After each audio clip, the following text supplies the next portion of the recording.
സ്ഥിരമായി സൈക്കിൾ മോഷ്ടിക്കുന്നയാൾ മോഷണം നടത്താനെത്തുന്നത് മാന്യമായ വസ്ത്രധാരണവുമായി. പലനാൾ കള്ളൻ ഒരു നാൾ പിടിയിലാണെന്നല്ലോ. ഒടുവിൽ അയാൾ പിടിയിലായിരിക്കുന്നു. എറണാകുളത്തെ ആ സ്ഥിരം സൈക്കിൾ മോഷ്ടാവ്. മോഷണം ശ്രദ്ധയിൽപ്പെട്ട നാട്ടുകാരാണ് പ്രതിയെ പിടികൂടി പെരുമ്പാവൂർ പോലീസിൽ ഏൽപ്പിച്ചത്.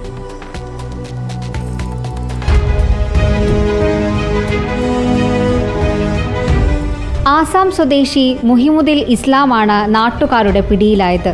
ഒക്കലിൽ വെച്ച് സ്കൂൾ വിദ്യാർത്ഥിയുടെ സൈക്കിൾ മോഷ്ടിക്കുന്നതിനിടെയാണ് പ്രതി പിടിയിലായത്. സൈക്കിൾ മോഷ്ടിക്കുന്നത് നാട്ടുകാരുടെ ശ്രദ്ധയിൽപ്പെടുകയായിരുന്നു. തുടർന്ന് നാട്ടുകാർ പിടികൂടി പോലീസിൽ ഏൽപ്പിച്ചു. സ്ഥിരമായി സൈക്കിളാണ് പ്രതി മോഷ്ടിക്കുന്നത്. മാന്യമായി വസ്ത്രം ധരിച്ചെത്തി ആരിലും സംശയം തോന്നാത്ത വിധമാണ് മോഷണ രീതി. ചൊവ്വാഴ്ച വൈകിട്ട് കാലടി ടൗണിൽ നിന്നും പ്രതി സൈക്കിൾ മോഷ്ടിച്ചിരുന്നു. ഇതിന്റെ CCTV ദൃശ്യവും ലഭിച്ചിരുന്നു. ഇതിന്റെ അന്വേഷണം നടക്കുന്നതിനിടെയാണ് ഒക്കലിൽ പിടിയിലാകുന്നത്. റിപ്പോർട്ടർ, കൊച്ചി.